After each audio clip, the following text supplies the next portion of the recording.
Yes, the mic is on.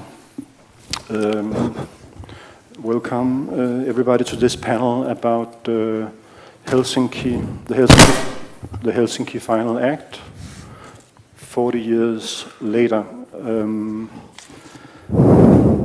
We have a very interesting panel, and with people of different background and different life and professional experience. And we would like, I will make an effort and try and bring these perspectives together.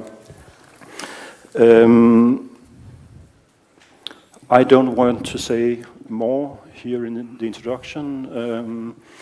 I would like to first start with Alexander Vondra. I guess most of you know who he is, on the right. Alexander was foreign policy advisor to Václav Havel, and he served in several Czech governments, both as Minister of Foreign Affairs and Minister of Defense, and he has been very much involved in European affairs. And back in the 70s and 80s, especially 80s, he was a spokesman for Charter 77, a very important element in the so-called Helsinki process. Sasha, please, the floor is yours. 5 to 7 minutes. Yeah. Well, Fleming, thank you very much. Welcome, everybody. I would start really with few remarks on the past, because, you know, it's 40 years after, and most of you, I think, did not remember, who are in the room today, what the Helsinki was about and what was the process which has led to Helsinki, and how this process has been used by us, the dissidents, not just in Czechoslovakia, but also in Hungary, Poland, and elsewhere. In fact, to understand, there were 3 reasons behind Helsinki, and these dissidents within the former communist camp, as well as those who escaped and were living in abroad, from the United States to the various European countries, we did not like so much this atmosphere which has led to Helsinki, and we had a serious concern, because those 3 reasons behind that was a huge interest of the Soviet Union under Leonid Brezhnev, elementary to petrify the status quo, because the communist camp was full of, you know, was in the midst of the various revoltas, either to leave the camp, like in Hungary in 1956, or to reform this from within, like in the Prague Spring in 1968. And all were oppressed by the Russian tanks or Soviet tanks. So Brezhnev wanted to petrify the territorial gains in Europe, so to petrify the status quo. Secondly, there was the special situation in the United States, maybe in the broader sense in West in general, was in the situation of some weakness. US after the Vietnam War, after this general atmosphere of the 60s, the students' revolts, was not at its high, at its peak, at its strength, so was willing somehow to compromise. That was an era of the realpolitik by Richard Nixon and Henry Kissinger. And the third was a new phenomenon in Germany, this Ostpolitik under Willy Brandt. So before, let's say, 1968, the Western debate, you know, how to deal with communism was either containment, this classic policy of containment which was elaborated by George Kennan, or a rollback. But rollback, you know, did not have many supporters, because the Americans and the others did nothing after 56 or 68. So there was a new debate whether just containment is enough, or there should be some kind of engagement with Moscow and its satellites. And certainly Germany, which was divided, so the western part, it was a heated debate. And to go back to the situation of the dissidents movement within or rather individuals within the camp, as well as some exile groups, there were serious concerns that this petrification of status quo could make our situation even worse. And there was an interesting moment, maybe there's a certain parallel to what we see now. We see now, you know, the influx of the immigration into Europe. While in the early 70s, there was an emigration out of Eastern Europe into the West, not in a such massive scale, it was much lower. And the regime in the East was forbidding the people to leave. And, you know, there is, without any doubt, the human rights to emigrate, because the state is not the owner of the individual being. On the other hand, there is not something like a human rights to immigrate into a country, and all those who were escaping, they have recognized this, because there were some countries who were willing to accept, while there were the others who were in the West who were not willing to accept. So that has led, the US Congress was debating this under the pressure from the exile group to discuss how to apply these human rights to emigrate, in particular for the Jews and others from the Soviet Union. And that has led to a certain novelty within what has been prepared on the run-up to Helsinki. There were three baskets. One was the security basket. We were not so much interested because it was just a petrification of the status quo, although there were, of course, the product was certain disarmament, but disarmament was not a change of our situation here. There was a second basket, was economy. That was just nothing, you know. It was interesting maybe for some inter-Germany, you know, Germany was divided, so some business. Maybe it was in the interest of some big Western businesses, you know, to do the business with the grain makers in the Soviet Union. But under the pressure, not so much from the European governments originally, but from the US Congress, was so-called Jackson-Vanik Amendment, there was also the third basket on the human rights. And that has shown its crucial importance, because despite our hesitation in the beginning, we have kept the regime, which has signed some commitments within the Helsinki group, within the Helsinki process, for their words.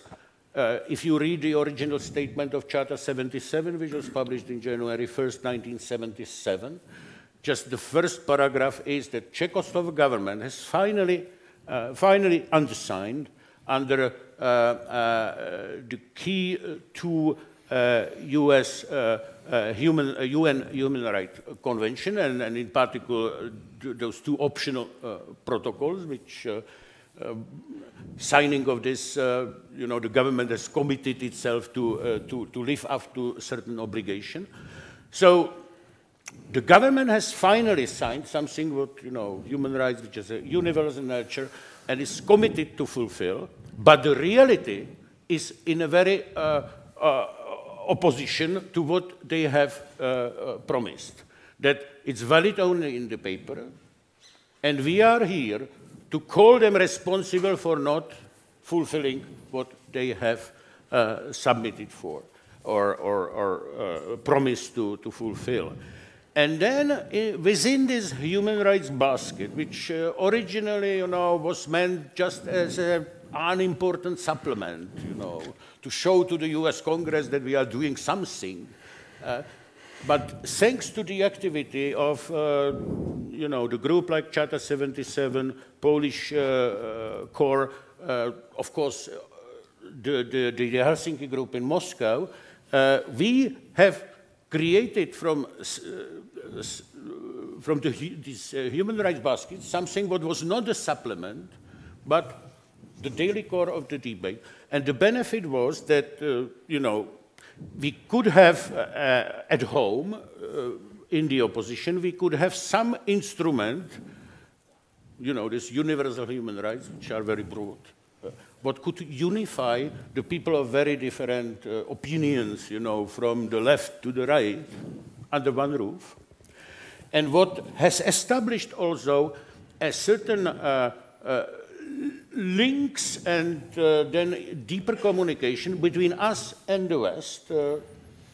And in the beginning, it was not the François Mitterrand, you know, coming, you know, he was a hero of the last minute, you know, coming the late '88 to Prague, inviting Václav Havel for a breakfast. But many other smaller members of the parliament, some courageous minister, one of the first was the Dutch and then the Danes, you know, brothers from the smaller countries, to meet us, to take care of us, and we got some protection because, you know, yes, we were still imprisoned, but we were relatively safe that, you know, if you were coming to the prison, you were almost sure that you are not risking your life because you are somehow, you know, your case could not be silent.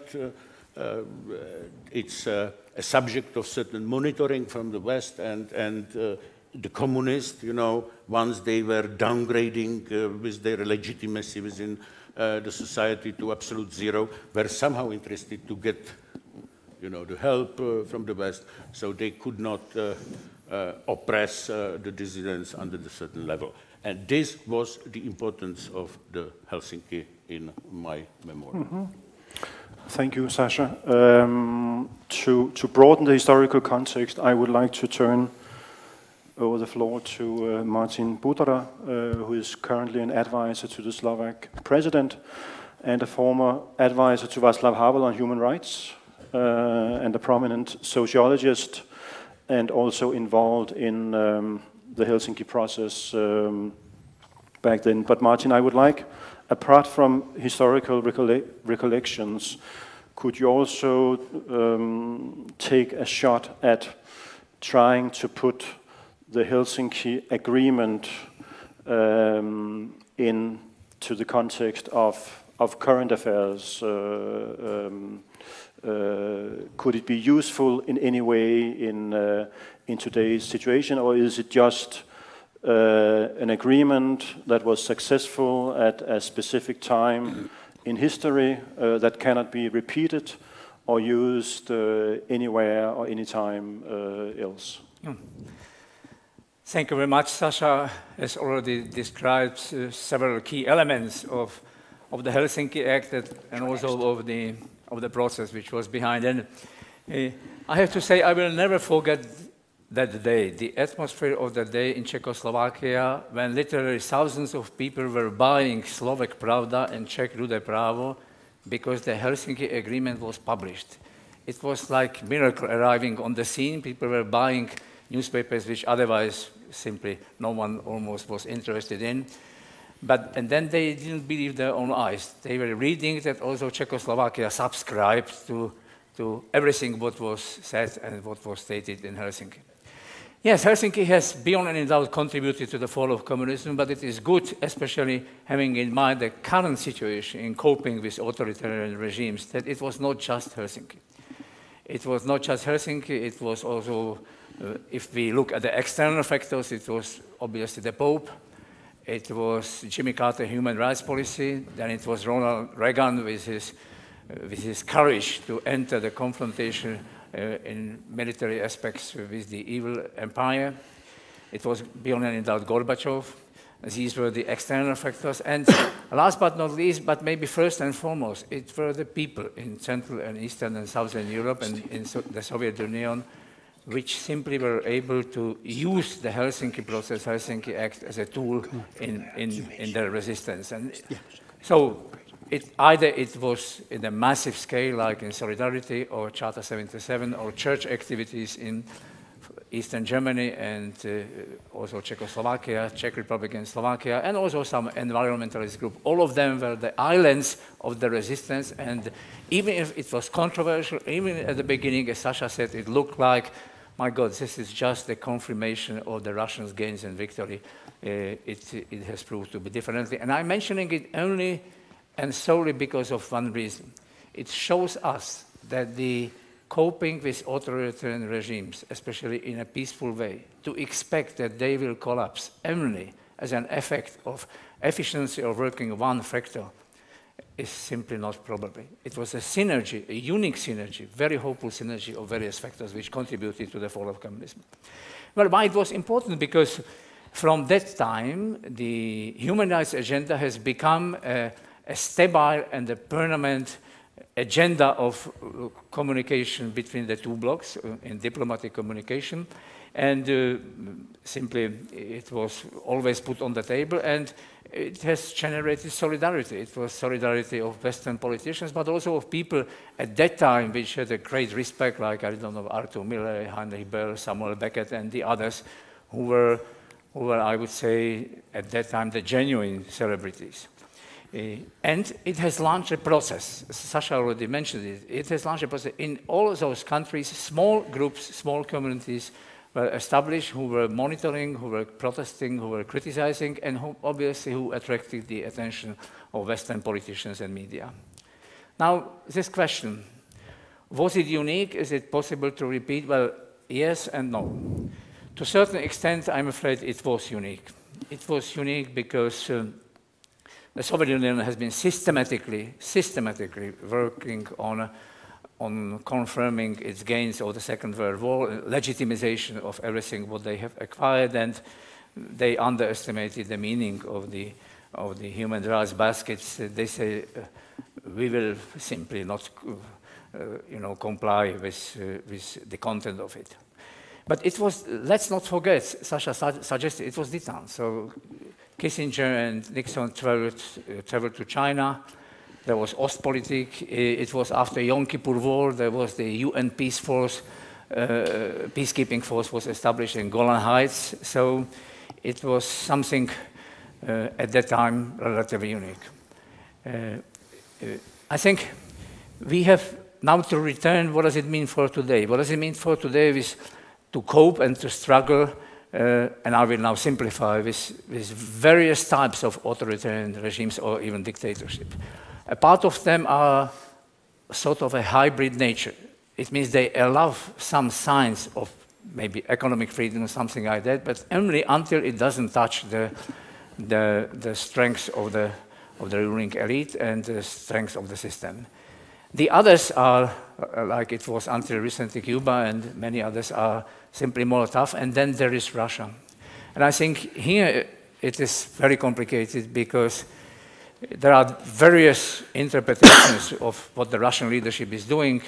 Let it be that they are doing it in order to survive as political rulers, or they is to restore and revive the empire. But the fact is that Russia has launched a war against liberal democracy and liberal democracies, looking for its allies also in Europe. Unfortunately, the various radical populists, anti-EU, anti-US, and anti-liberal democratic parties. And in this context, having that leadership like this, it is really extraordinarily complicated to use that sort of process in entering the dialogue and negotiation, or, my God, no one could imagine to call an international conference. Russia simply believes that European Union is a temporary project. It is a temporary institution. It is here, but it has its problems. That's why the Russians were so surprised when the EU was able to keep its unity as for the Crimea, as for the occupation of other states, as for the Ukraine, and so on. And that's why they are pleased if they are watching the crisis within the European Union. Let it be Greece, or let it be UK question marks, or let it be the refugee crisis, Schadenfreude. And last, this doesn't mean that, first, the spirit of Helsinki, it means to try in an imaginative way to find a possible win-win arrangements, that this spirit should be forgotten and should be completely put aside. And then it doesn't mean that Russia is simply an actor whom we can isolate and not communicate with. It is an actor on the scene, let it be Iran or let it be, but I think the Western democracies should be very cautious in how far they will go in these negotiations. And I would say the Helsinki is inspiration, especially for those civic groups of resistance, rather than on the level of intergovernmental or negotiations with authoritarian regimes. Thank you, Martin. The next speaker is Steve Crawshaw, whom I, as a young foreign correspondent, loved reading in The Independent at the end of the 80s and beginning of the 90s when you were covering that part of the world. And today Steve is director of Amnesty International, the office of the Secretary General in the UK. And I know, Steve, that you, during the time of the Helsinki process, moved to Eastern Europe. So I would like to ask you to share with us maybe some recollections from back then, and then try to see if the Helsinki process or the Helsinki principles can be applied somewhere else in the world today. Thank you. Thanks very much, Fleming, both for those kind words and to the organisers for the invitation to speak here. It's been great to hear on the front line from those who were taking risks at that time in an incredibly important way. I, as you say, was kind of privileged to be an observer later as a journalist during the dramatic times of 1989 and the Velvet Revolution, an incredible privilege to live here right here in this city. But in the 70s, by chance, if you like, I lived through some historic moments which were very defining for me as a human being, very defining the way I see the world, I think I can say. I'd studied Russian and I lived in St. Petersburg, Leningrad as it then was, for a year while studying Russian. Graduated in Russian, was interested in Soviet Union and Eastern Europe and what was happening there. Russia was difficult to go back to. In any case, it had been quite exhausting to live there for a year. Poland was a less exhausting prospect, and I was able to go and study some theatre and was then teaching English in Poland, and went there in 1978, really just because it seemed an interesting place to be. But on arrival, realized that I'd arrived in this place of potential extraordinary change. So this was a couple of years after both the Helsinki Accords, which were in the West very much on the front pages, or to some extent on the front pages, and people risking everything in Russia and Eastern Europe at that time to make them real, including what Sasha briefly referred to, the KOR, the Committee for the Defense of the Workers, which was created in 1976, as far as I remember. 1976 became active in 1977, especially. 1978, I arrived, the Pope, Polish Cardinal Wojtyła becomes the Pope, more or less at that time, and he comes on his first visit to Poland in 1979, which was a remarkable moment in itself, because it was apparently not about politics, but you had millions of people out on the street for a different potential truth. And so that was quite an important moment that everyone saw, and became what I regard as the dress rehearsal for something which at that time, for any of the older people in this room, is absolutely emblematic, and I think has been much too much forgotten. For younger people in the room who may not know, I do encourage you to go and look up solidarity and what solidarity meant. I hope that in a conference like this, more people would know. I often, when I'm doing book events, I will do a show of hands, and I've noticed that it's got forgotten. But solidarity, which challenged the regime in an extraordinary way and was, if you like, building still on that sense of Helsinki, said, we need to have a voice, we need the truth to be spoken. It was theoretically an independent trade union, but basically said, what we are hearing is lies, we need a different thing to be said. It was like having an opposition that was legalized briefly under Brezhnev, and that's an incredible, absolutely unbelievable achievement. Every Western commentator had said that what they were asking for was completely impossible, almost as impossible as imagining an independent trade union in North Korea today. I mean, it was just beyond every possibility of existing, and yet it was achieved. It was later suppressed with tanks, but actually it was never quite suppressed. And both brave people here in Czech Republic and Slovakia, or Czechoslovakia as it then was, here and in Hungary and in Poland, and also elsewhere, continued to push for those things to become real. And it was It was mesmerizing to watch, and it cannot possibly be overstated. We've already heard it from Sasha and Martin, but the idea to which this all seemed unreal. In the West, there was great skepticism, but here also, it must be said, and I think you would agree, there was great skepticism. And Václav Havel was, who I met then, obviously, as a journalist, and a little bit again later, and he was generous enough to write the preface for a book that a friend and I wrote. And in that, I wanted him to write it especially because of his famous essay, which again, many in the room will have read, but if you haven't, please do, The Power of the Powerless, and talking about the importance of living in truth.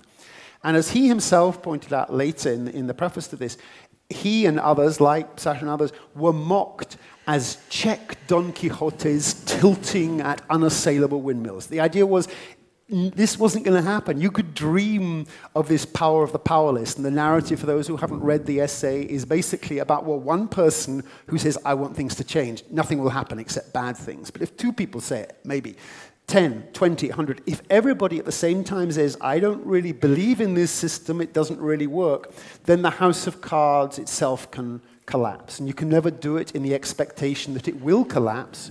But people like Sasha and Martin were, to use Havel's phrase, living in truth, not knowing that it would change, but because it might change.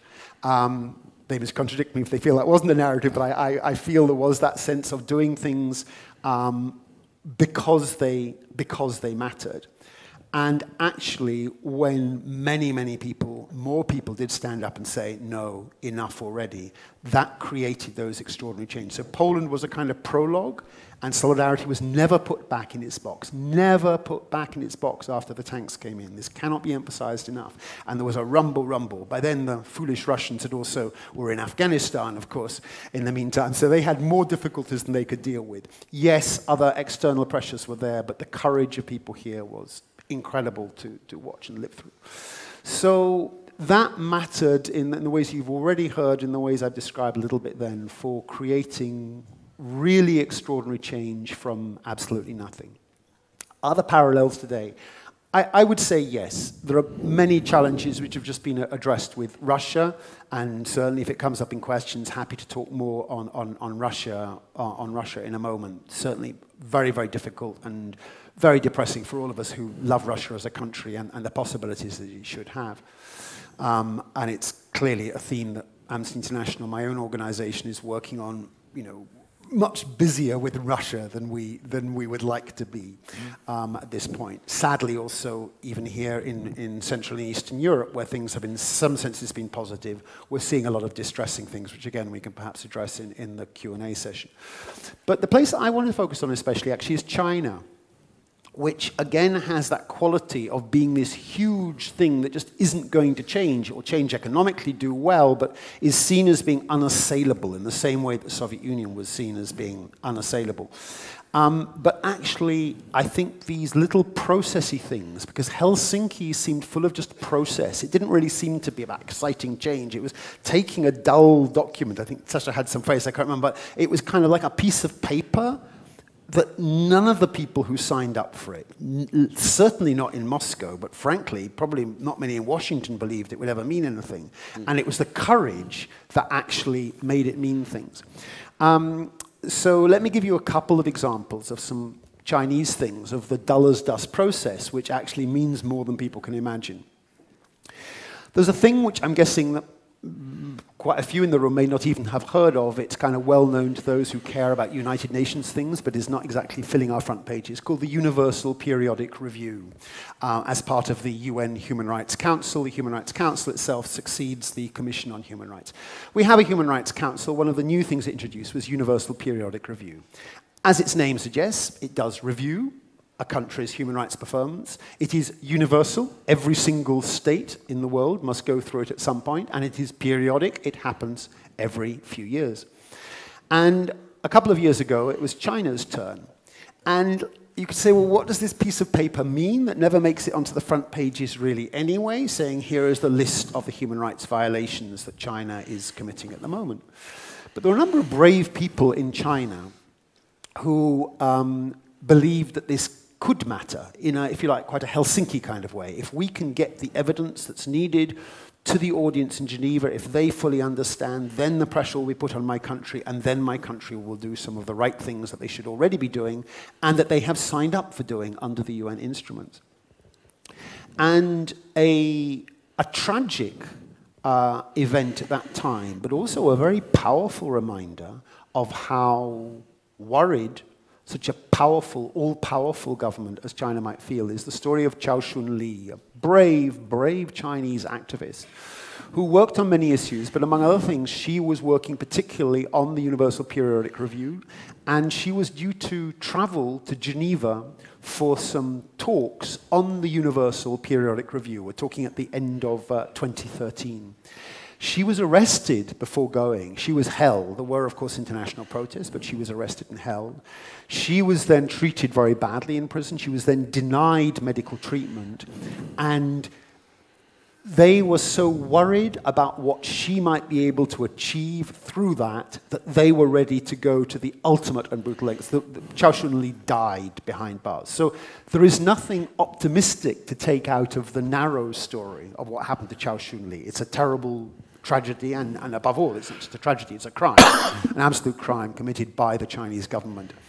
But I tell the story because in an indirect kind of way, that was China feeling worried at what this could mean. There are many, many such examples. Sri Lanka, which now is in a much better place than it was, harassed activists very, very, very actively and brutally. Those who dared to go to Geneva would find themselves in great difficulty later. And this was, I say, not something which had great media play, but they knew that this process place, this human rights body, and its Universal Periodic Review could have significance.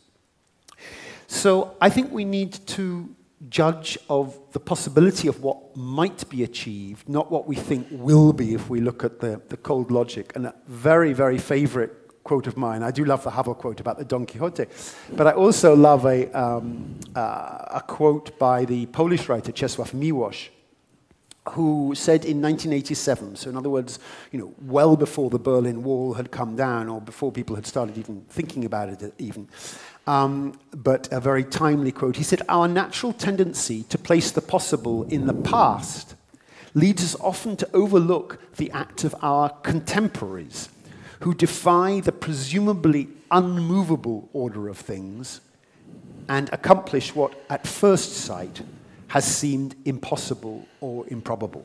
Now, I feel that exactly describes what I lived through in Poland, and indeed what colleagues here lived through in Czechoslovakia and in Central Eastern Europe in general. That I say the observers, the commentators from afar said, this is impossible, this is crazy, it won't go anywhere. But actually it does. And then afterwards, people come up with rationalizations saying, oh, it's because of what this president did. Or, President Reagan went to the Berlin Wall and said, tear this wall down, and it came down. Not exactly. This is not cause and effect. Cause and effect is the courage and the result, not what those politicians have done. Politicians' pressure is certainly relevant and important, but that courage was incredibly important. And so if you take the most direct parallel to Charter 77, and its title already echoes, China had its Charter 08, therefore, what does that make? 31 years later. And like Charter 77 here in this country, it's not well known to the people of China. Yeah. Quite few people have signed up for Charter 08.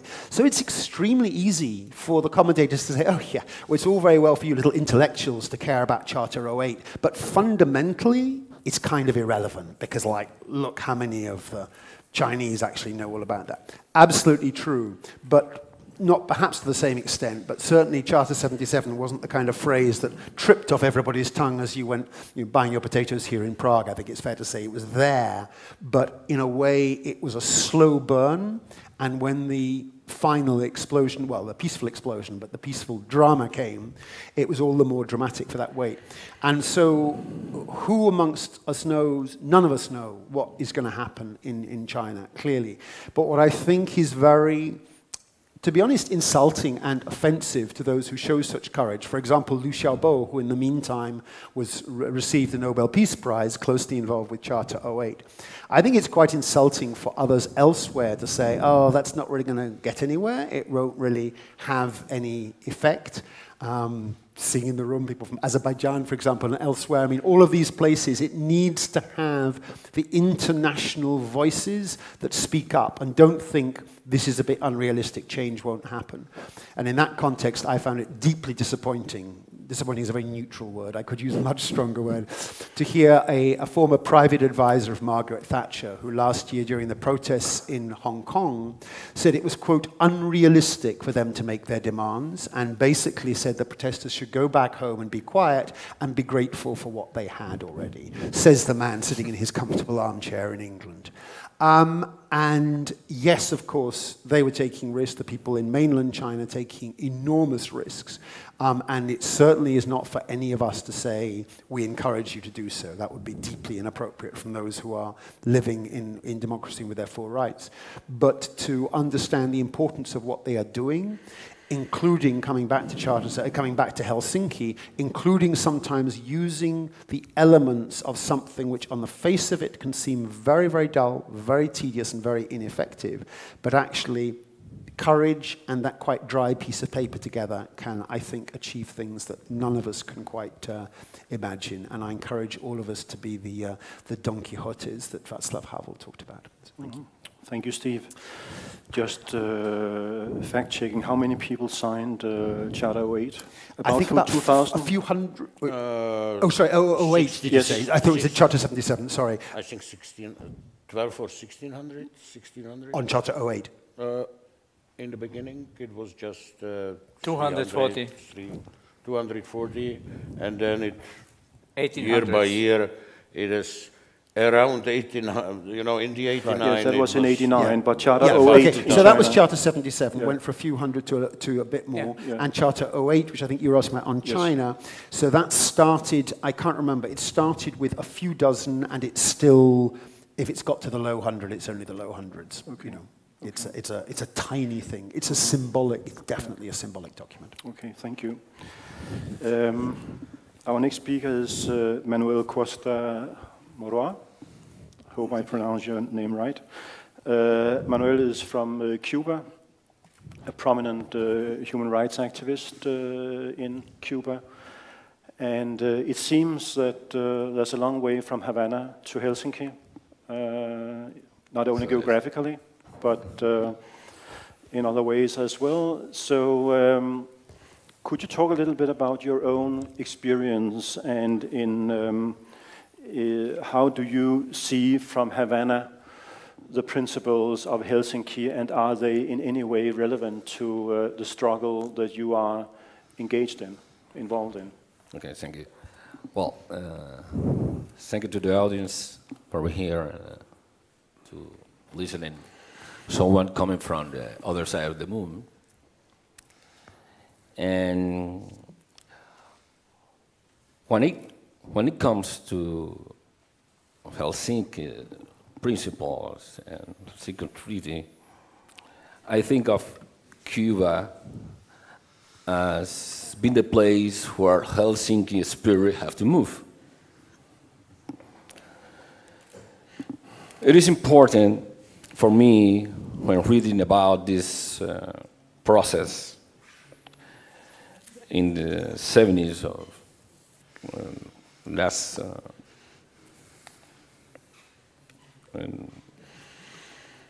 century, that we have to figure it out two moments very important for the peaceful process of changing to democracy in my country.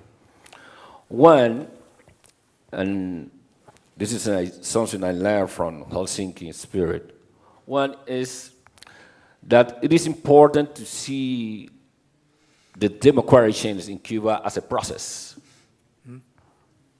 not only as an event. Sometimes people thinking about Cuba think that what it should happen is that outbursts of the people on the street, the falling down of the Castro regime, and democracy is something we take it for granted. It's not the case in my country. I think Helsinki helps to see the process of democratization of Cuba as a process. Secondly, it is important Helsinki spirit in the case of Cuba because we have to achieve a peaceful transition, not a violent one. The tradition in my country is a revolutionary tradition. People armed, fighting against power, throwing power down. But in the case of the establishing of democracy, it is important peaceful transition. And Helsinki spirit helps a lot. Thirdly, it is important engagement, not isolation. For many years, almost 5 decades, the United States practiced a policy of isolation when dealing with the democratization of Cuba. But it didn't work. Now, not only United States, Europe also, are looking for another approach. From European Union, we have the approach of political dialogue. From the United States, we have the approach of normalization, the process of diplomatic and then political normalization. And this approach of engagement is better for the transition, and this part of Helsinki spirit is better for the transition that an approach that I think that is easier to come with, to get rid of Castro regime by provoking disturbance and so on in the country. These 3-4 things, in my view, are important, and I think they have to do a lot with this spirit of Helsinki. But the only problem I see right now is that we are facing what we can call not real politics, but real economic. It's something different from real politics in some way. And I'm afraid of that this approach of engagement with Cuba put aside the human values, the human rights, and the fighting for freedom of speech, freedom of assembly, that is are very important if we want to have a process of democratization in the last socialist country in the Western Hemisphere, that is Cuba. That's why I think it's very important to move a debate about Helsinki spirit towards America, in order to send a message that it is important engagement, it is important economic reforms, it is important opening society, but at the same time, it is important to have this based on human values. Because I'm afraid also, and with this I want to finish, that the universal values that serve as foundation in the international relation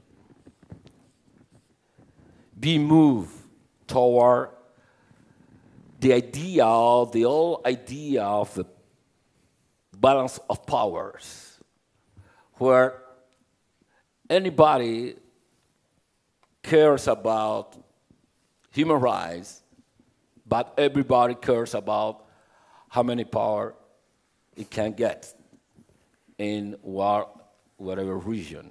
And Cuba is a small country, and I think it's very important to spotlight the thing of an approach having inside real politics, the necessity of enterprises to invest, but at the same time, the necessity of respecting human rights and human value. And Helsinki Spirit helps a lot to that goal. Thank you. Thank you, Manuel.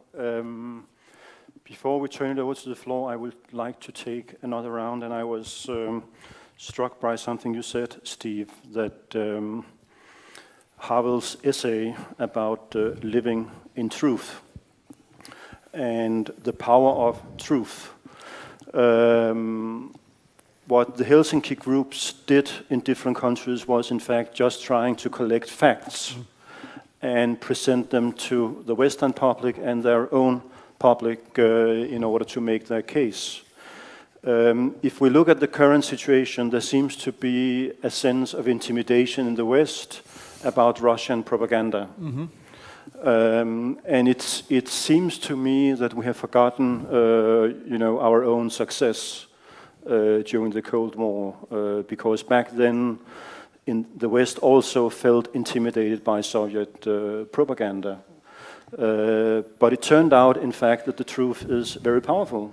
And you just have to report what is going on and tell people the facts. Then sooner or later, things will change.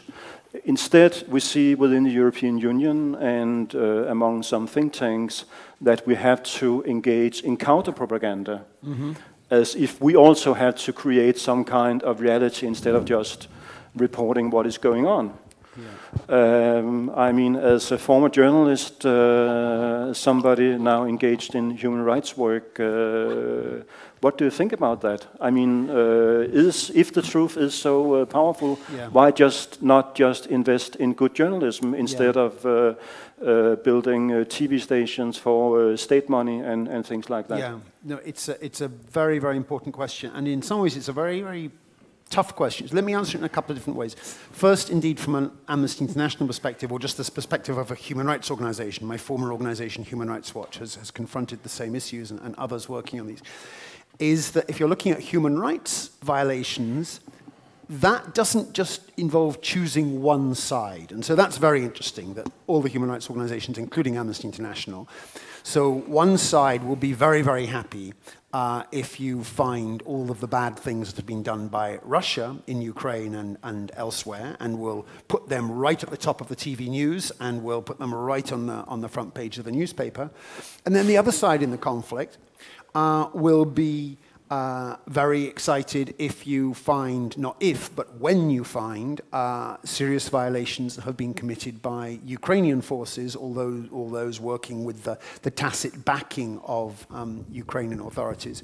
And so on those occasions, Russian media suddenly find themselves very excited by Amnesty International, and that they have shown these important things, and then our report about what the Ukrainians are doing is suddenly so each of them is choosing their truth, and clearly it is the nature of a human rights organization, but also I think we would agree of good journalism, not to kind of say, well, I've decided that you're the good guy and you're the bad guy, and therefore I'll close my eyes to that lot and go on this side.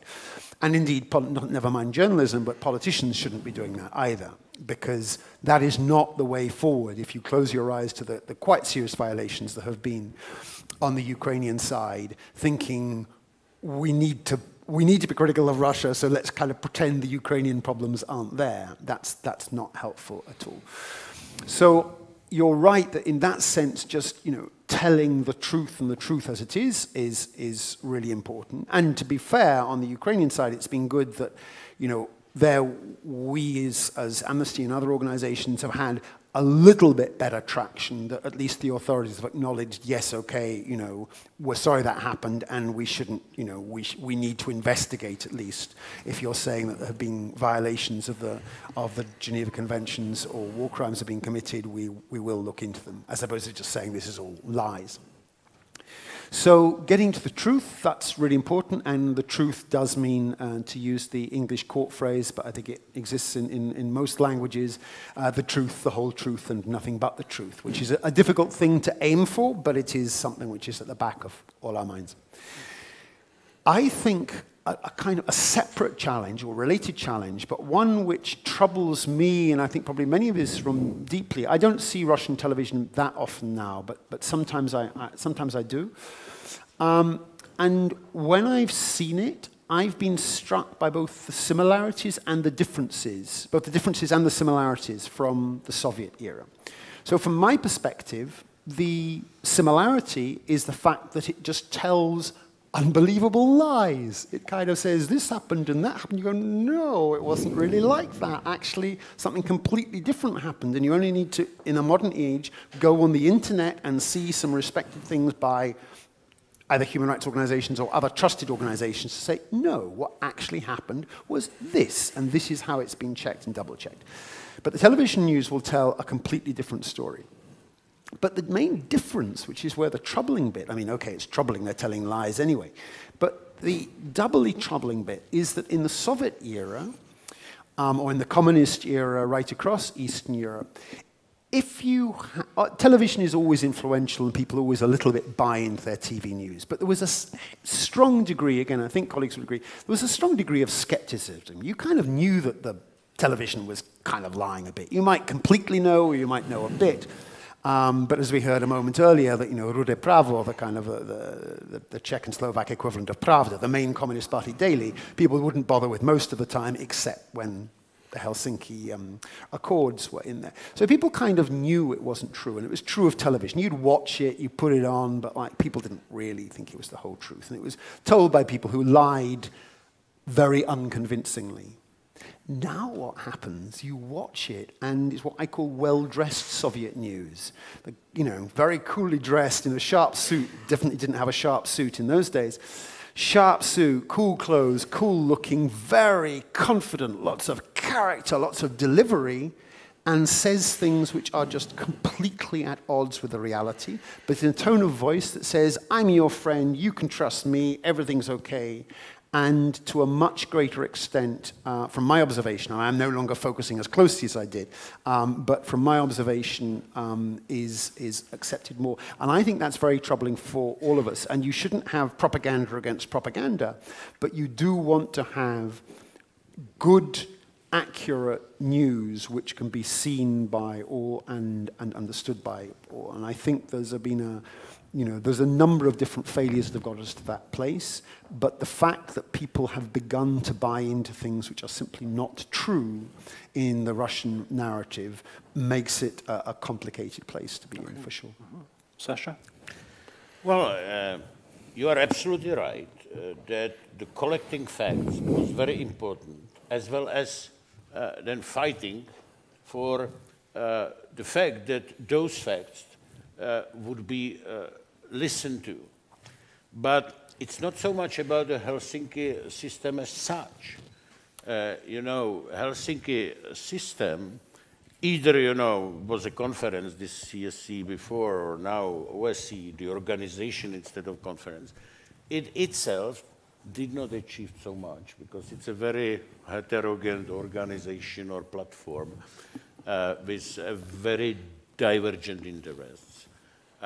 So it usually leads to nowhere. And I am really skeptical about, you know, about the platform itself. It's like, you know, it's like a stadium, you know, Emirates Stadium, soccer field or football field. It's a platform, but what is important, you know, the players and the quality of their play, the audience, you know, whether they are loud or not. And that's where we do have the problem right now. In the past, you know, there were who were collecting the facts, and then you know, had all those, you know, Ambassador Jean Kirkpatrick.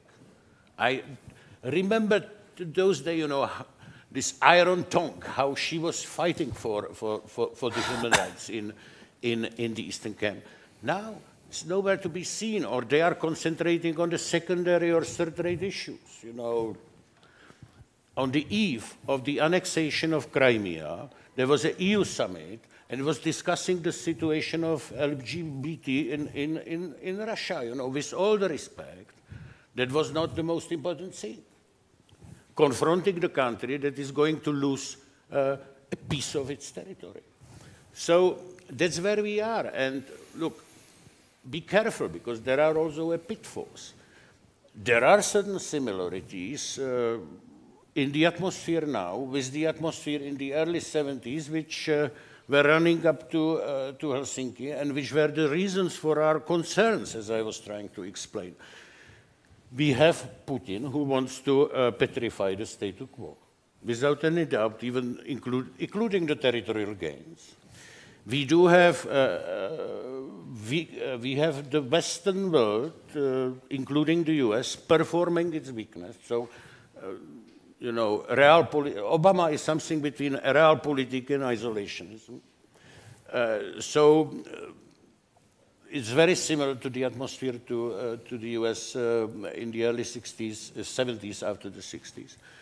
And you have also the voices of Ostpolitik, you know, the petition in Germany, you know, recommending the engagement and the impressive, the engagement with Putin and in the impressive collection of the signatures. So, you know, we can have something like, you know, Helsinki 2, but if we would not have those who would be collecting facts, if he would not be smart enough to build into the system the leverages which we would be able to use, and if we do not have a fighter who, you know, that was Martin has mentioned Ronald Reagan and you know, and those. They have helped to win, not those who were drafting the Helsinki Agreement. So we need fighters, we need some ideals, we need also some wisdom and strategic considerations. So, you know, we have a lot of humanists who are acting under the pressure of the moment, but they do not have any idea what is the move number 2, number 3, number 4. So that's where I do see a real problem where we are now, and where, you know, we had to read the lessons of the Helsinki very carefully, because, you know, there are the pitfalls. Helsinki easily could lead us into a petrification of the status quo and to certain Brezhnev victory. And only due to the wisdom of others and the willing of, you know, to fight, finally they were transformed into something what now have kept them in our memory as a useless thing. Mm-hmm. You have a brief comment, Martin, just short, before we open it to the audience. Well, three very brief comments. First on similarities, differences. The second one about the truth, and the third one about this Helsinki spirit. So the first, I think what is different now, if we are talking about nowadays Russia in comparison with the Soviet Union in those times, is that at that time it was an undisputed superpower, while now, right or wrong, Russia feels itself as a humiliated power, and this narrative of from humiliation to restore the greatness, from, you know, rising up on knees, from knees. So this is something what is in having in mind the Russian mentality, the Russian history, very attractive. So this is the first.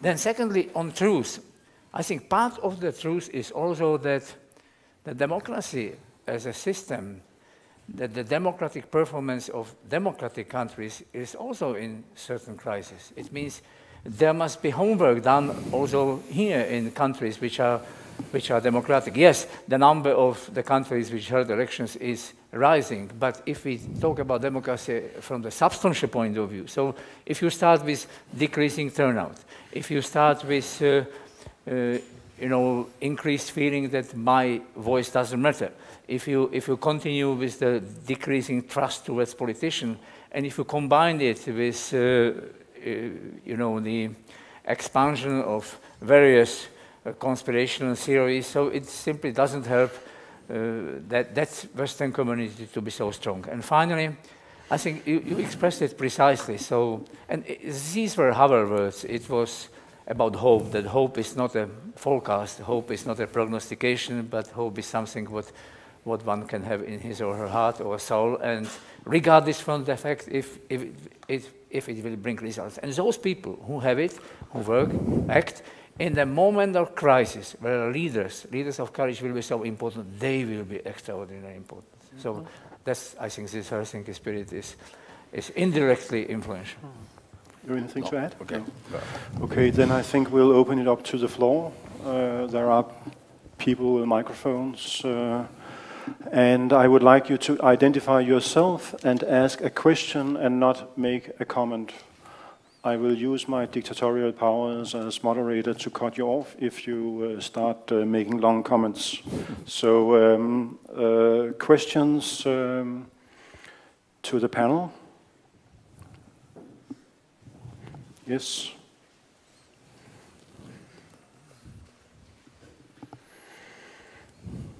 Good day. My name is Mikhail. I am representative of Central Mentality Technologies in St. Petersburg, Russia. Well, 40 years ago we had Helsinki agreements, which is a basis of what we have Europe as it is now. And as you said, we have the similar problems and similar agenda right now in Central Europe and with Russia and Ukraine. What do you think will be the Helsinki 2.0 or something that could move the situation from what we have now? Because this agreement was violated by Russia and it doesn't obviously work for everyone anymore. Mm-hmm. Yeah, I think we can formulate that question broader. I mean, Helsinki 1 was a way to conduct our relationship with the Soviet Union in the time of detent, as you said. And today we are also in a conflict with Russia, even though it's a different Russia. Can we use the Helsinki principles, the Helsinki process framework in any way to manage this new conflict with Russia? I'm happy to take a stab. I think it's a very important question that you ask, and the exact parallels are very difficult to imagine for the reason that others have touched on. There was the carrot and stick element of the original Helsinki, and I'm not sure there's an obvious carrot at the moment, the solidifying, well, unless it be indeed the solidifying of a Crimea and Eastern Ukraine frontier, which probably is by the mid-70s, the acceptance of the new German, Polish and other borders was kind of there geopolitically, so it merely signed the piece of paper. But it was of great value for the Soviet Union. And so the carrot and stick is difficult to imagine the exact process. So let me give, colleagues may well have better answers. Let me give you some half thoughts, though, from a human rights perspective of the kind of things that should be there.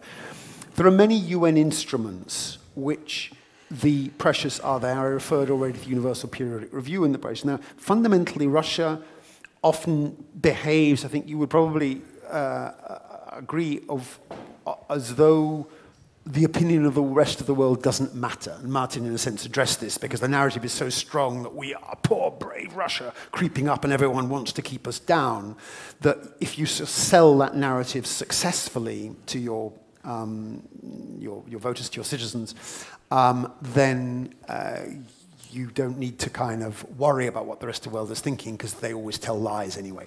But despite that, the sense of the UN, it's not openly saying the UN is completely a wrong thing. And the UN conventions it signed up for, there are real pressures, including at the Human Rights Council.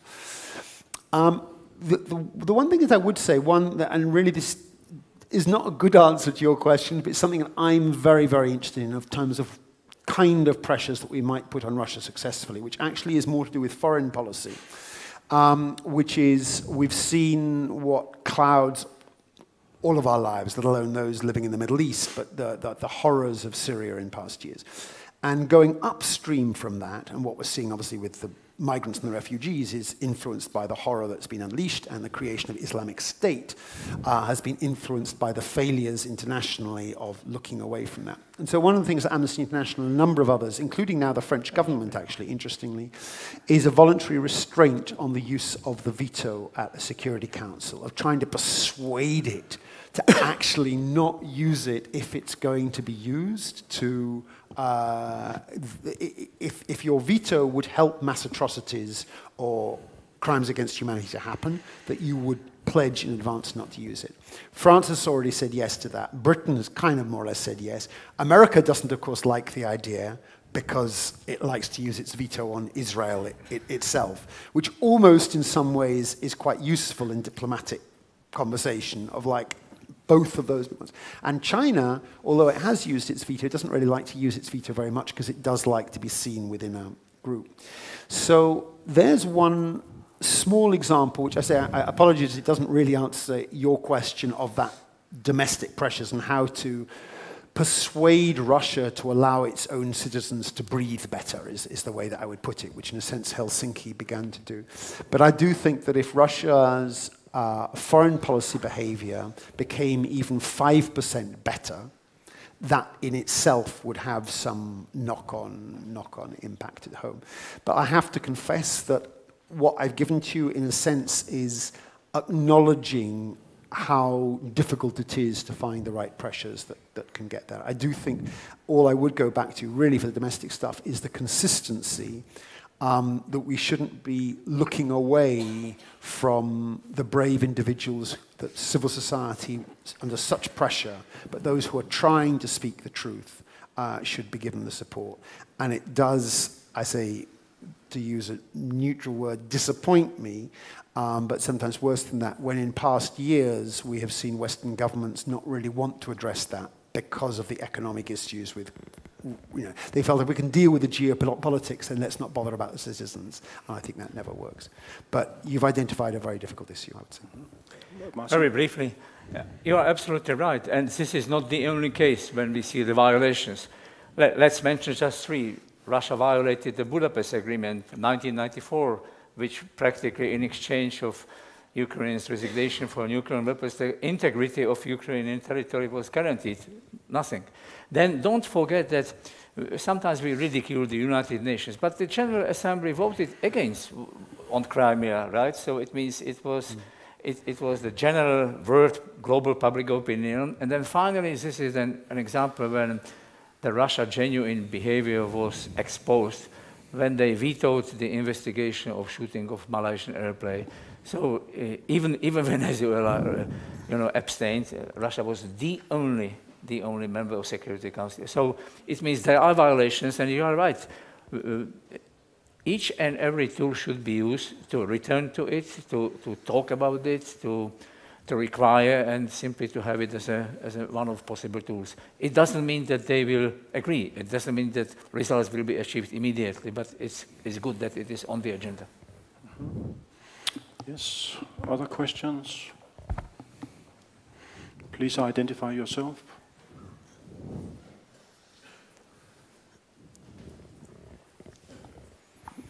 Okay, I'm Paul Flather. I teach in Oxford, but I'm also an engaged citizen. I don't know if this is a fair question, but I'm quite disappointed that there hasn't been more recognition of the importance of this anniversary. I think that we've had some very interesting, thoughtful presentations this morning, and also suggestions about going forward, and the last question illustrated that very well. I was so interested in this issue that I helped organize a conference on Helsinki Plus 40 in Helsinki at the end of June, July, as a prelude to the big anniversary event which was due in August. Richard, I have Stephen, I have a good friend called Richard Davey, who reported a lot on this, and he's in Oxford with me. So we know that it's very important, and as a milestone we can use these to trigger some of the things that we've been talking about this morning. But the question is, why do you think Europe as a whole, Finland in particular, why aren't we more proud of this event? Why aren't we thinking about it more? I know some anniversaries capture and some don't.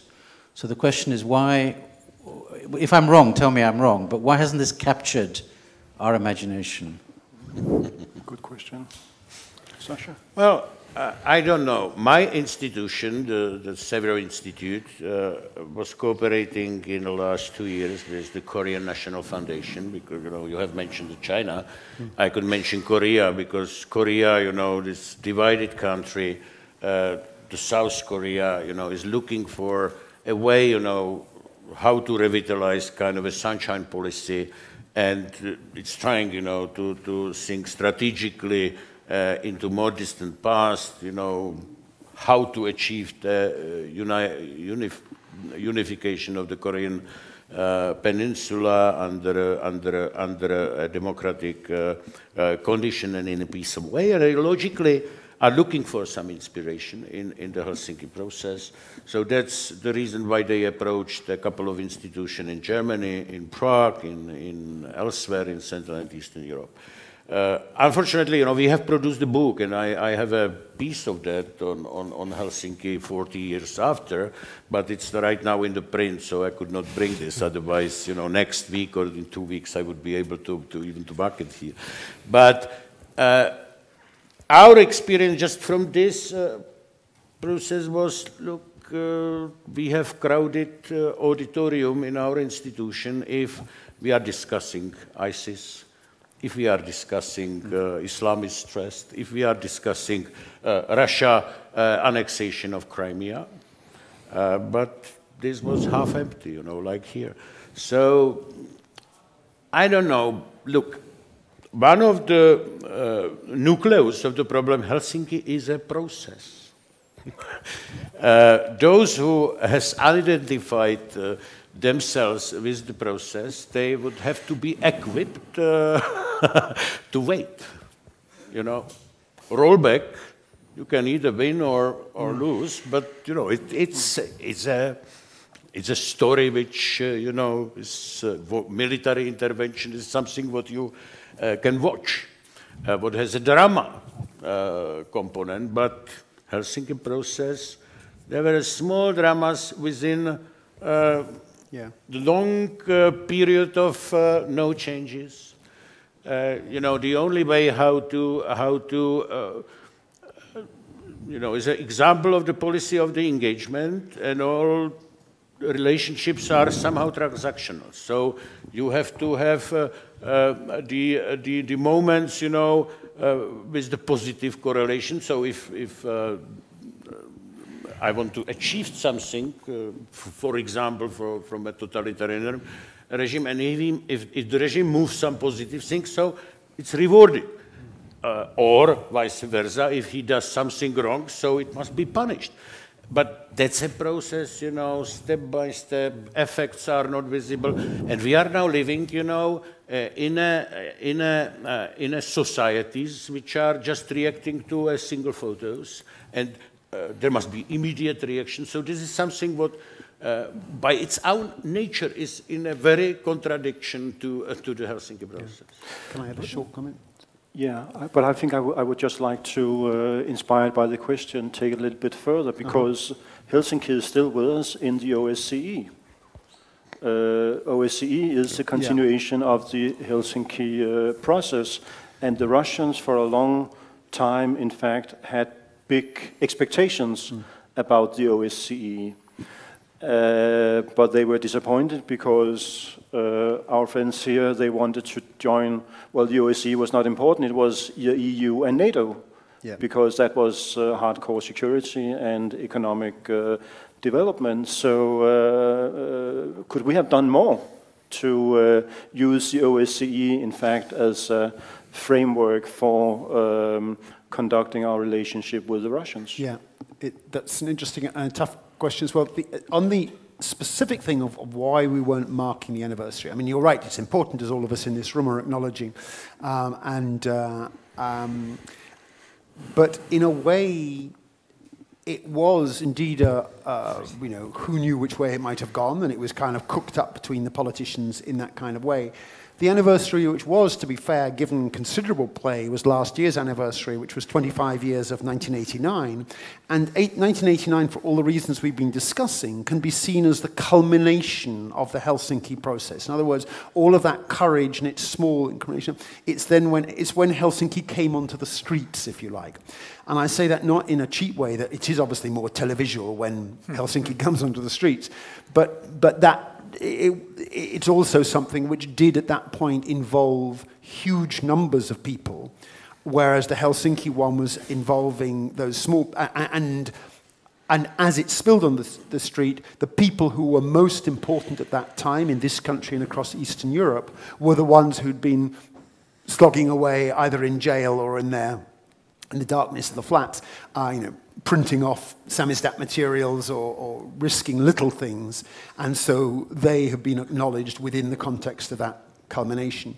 And also, I think the other reason really is one, again, that we've been discussing which is a way of acknowledging no good answer to Fleming's question now, is where those parallels are, what exactly we can do which would have such momentous impact, even if unseen impact to start with, as Helsinki did. Whereas from 1989, obviously, there are very, very, very significant lessons to be drawn from what happens when an entire country says no to something.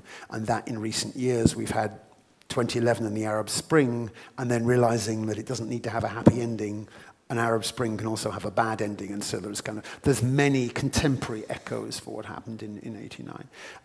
But I do think it's important. I'm glad that you've done lots of stuff on it, because broadly it's been almost completely forgotten, and prologues to big events are, of course, in their way as important as the big event itself. So. Right. Yes, well, that's true. I hope they haven't gone into a new series of Finlandization, let's put it that way. But no. Martin, you want to? No, not now. Okay. We have 10 minutes left. Yes, please just wait for the microphone, because I think we are recording this session. And then please identify yourself. Lila Aliba, thank you so much. That's exceedingly interesting.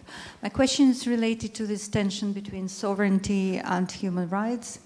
Whether the Helsinki Agreement was a satisfactory legal document for resolution of this tension, because right now you see that the debate is is peaking, because on the one hand dictators more and more refer to the issues, priority of sovereignty over human rights issues. And on the other hand, human rights organizations are trying to promote some legal, let's say, development. So development of legal documents that would allow human rights issue to become more prioritized over sovereignty, something like that. I mean, could you relate somehow to that? I guess that's, I mean, my answer, I think, would probably be an unsatisfactory one from a human rights perspective. It's slightly counterintuitive. I've only learnt it properly through working the human rights thing. That you'd think that crashing through someone's border and saying, hello, I've planted my flag here now, it feels instinctively like a human rights issue. In fact, as you know, the way that human rights organizations work and human rights law and everything is actually what you do to people when you've crashed through, and that's where the violations come. So it places any human rights organization in a slightly peculiar position sometimes, that something which is quite rightly the one that's on the front pages most, which is, why did these people cross this border and start behaving as though they owned it, is not one that human rights organizations have jumped into. And that would be true, for example, on Iraq, which was quite rightly, dramatic front page news everywhere about the legality or illegality of the war and what was happening there. But all the human rights organizations focused purely, but very importantly, on what was happening to civilians. And that would be true even human rights organizations didn't exist in the same way. But even if we go back to 1939, it's kind of interesting to think of it in terms of human rights violations, where it's not the invasion of Poland or indeed of Czechoslovakia, which would there in a human rights context be the key one, but the fact that you are both before those invasions removing people's rights, let alone after, both by killing and by arresting, etc. So I'm sure that isn't an answer to your question. Maybe I'm misunderstanding what you're asking, but I find it interesting and actually no answer to it from a human rights organization perspective, that something which is clearly geopolitically important is parked to one side, important for the politicians to think about, but the human rights organizations will come at it by just saying, these are people whose rights are being violated. Did I misunderstand your question? Was that... Right, okay.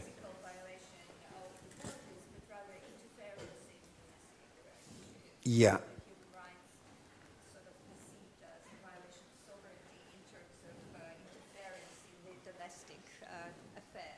Right, okay. Yeah.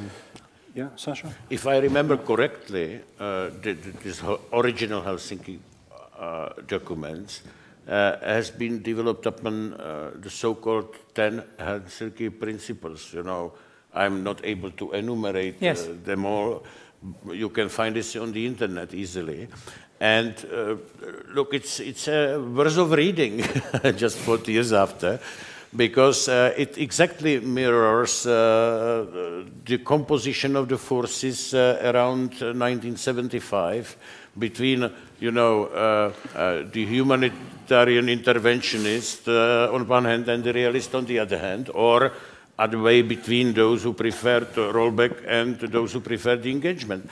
Those 10 principles, I guess 8 out of those 10, so the clear majority, about 80%, was a product of more the principle of non-interference in to the sovereign affairs. And you know, that's, in fact, I know that in Moscow there were plans to make a big fuss out of the 40th anniversary.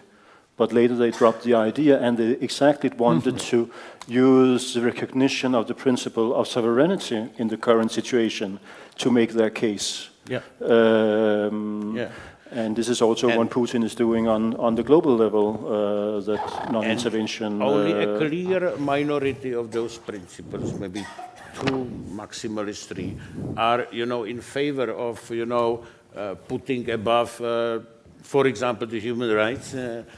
And, you know, if there would not be noise after collecting information, fighting, you know, for this, I'm convinced that the Helsinki process would lead to nowhere. So this is just, you know, a parallel which I would be building to the original idea of the Helsinki. So. To put it simply, the atmosphere was more in favor of the principle of non-interference than to the principle, you know, spreading the human rights across the border. But we were successful because we took those 2 principles out of 10 and were fighting for them. But you have to equip with the time, you know. It took 15 years. Manuel, I have a question for you about Cuba in the context of Latin America, because in fact Latin America has been doing quite well in terms of democratic development without any Helsinki process. I was in Lima in March talking to Mario Vargas Llosa, and when I asked him about the deterioration of democracy around the world, he said, I have big confidence in Latin America. In fact, things are improving. If you look at Uruguay, if you look at Chile, if you look at Peru, they have in fact been doing better and better. And earlier you either had socialist revolutions turning around the order, or you had military coups. In many Latin American countries, in fact, you now have peaceful transitions from one political party to another. Does that in any way influence your situation in Cuba, that Cuba more and more seems to be isolated on the Latin American continent, or do you disagree with that analysis? I disagree in some points. First, when you look at Latin America, you have to take in mind the idea that, and the fact that Latin America sees herself as a counterpart of the United States. And this is very important to understand when you look the place of Cuba in the region, in the context. That allows the Cuban government to forget all the problems relating to human rights, and that allows the Cuban government to put behind the conflict with the United States all the conflict on human rights we have inside Cuba. Secondly, I disagree with this view because except Chile, Uruguay, Costa Rica, the rest of Latin America has an electoral democracy, but not a substantial democracy. Yeah. But they are improving. Yeah? They are improving. Well, they are improving, but if you look at Brazil, for instance, in Brazil we have a lot of problems against the corruption of the political class. And if you look to Guatemala, for instance, in Guatemala you have a mix, a combination between corruption of the elite and at the same time the weakness of the institutions. So I think that in a broad picture of the situation in Latin America, you can say, well, all Latin Americans elect their government, and all Latin America have free expression, and so on. But if we look at the strength of the institution, we can't say that we have a good period of democracy in Latin America. And that allows the Cuban government to discuss and to say, well, we have our kind of democracy, different one. To the human rights, rule of law, fundamental rights are not the discussion in Latin America. Okay, thank you. It's 3:30, so maybe one more question. 29 on my clock, in fact. One more question? No? Okay. I want to say thank you to the panel for thoughtful input, and thank you for your questions. I was supposed to sum up the debate in 3 points, but I think I will just make one. And I think the conversation today has shown that it is worth going back and looking at this process and try and evaluate it.